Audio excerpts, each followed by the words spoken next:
So let us now talk about the continuous case.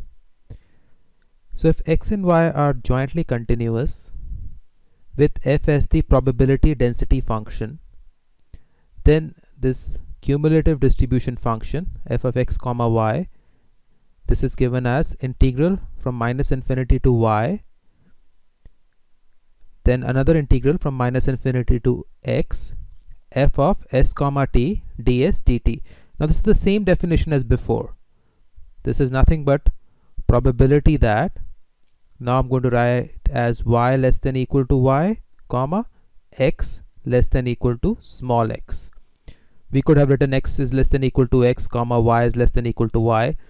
Doesn't matter. I'm using this because you can say that y random variable is less than equal to y, so random variable capital Y goes all the way from minus infinity to y.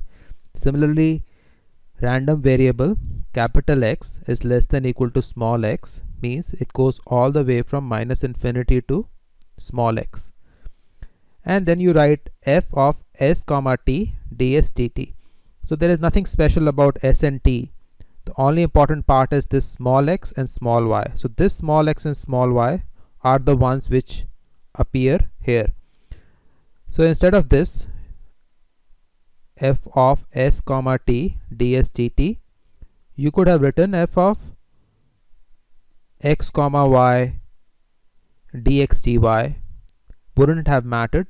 You could have also written this as f of u comma v du dv. Again, that does not matter.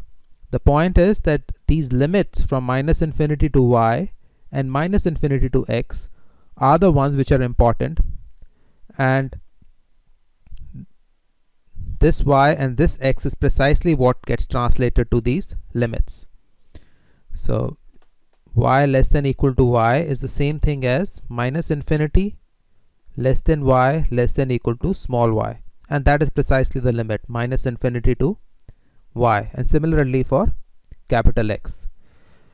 Now if all differentiability conditions are satisfied, that is, it is possible to differentiate this function. Now since there are two integral signs, we will differentiate it twice. So you differentiate it first respect to y, because you have integral with respect to y here, and then you differentiate with respect to x, because you have this x here.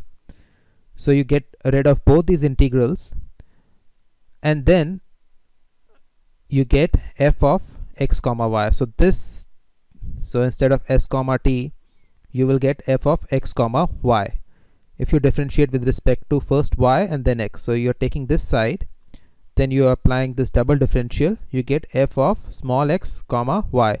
So this is precisely this x and y which come in place of s and t. So it is not important that you had to start by writing f of x comma y dx dy.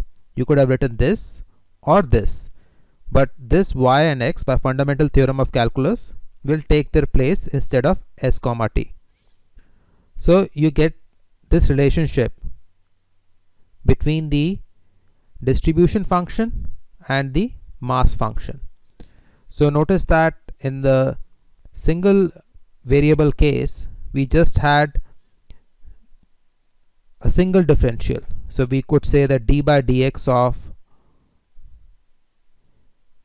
f of x was just f of x, and say you can put the random variable capital X right here. But now we have two variables x and y, and therefore there is a second derivative right here. So this was what we had discussed in the single variable case before. Now a consequence of this definition right here is that you can say probability that x lies in the interval a to b and y lies in the interval from c to d is given as, so you have dx, x lies in the interval a to b, and then you have variable dy, and y lies in the interval from c to d. So this integral means that first we integrate this portion,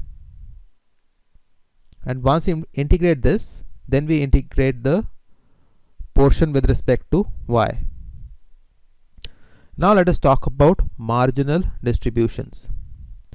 Now we can use the fundamental theorem of calculus, and that fundamental theorem of calculus makes it possible to compute marginal distributions from the joint distribution function.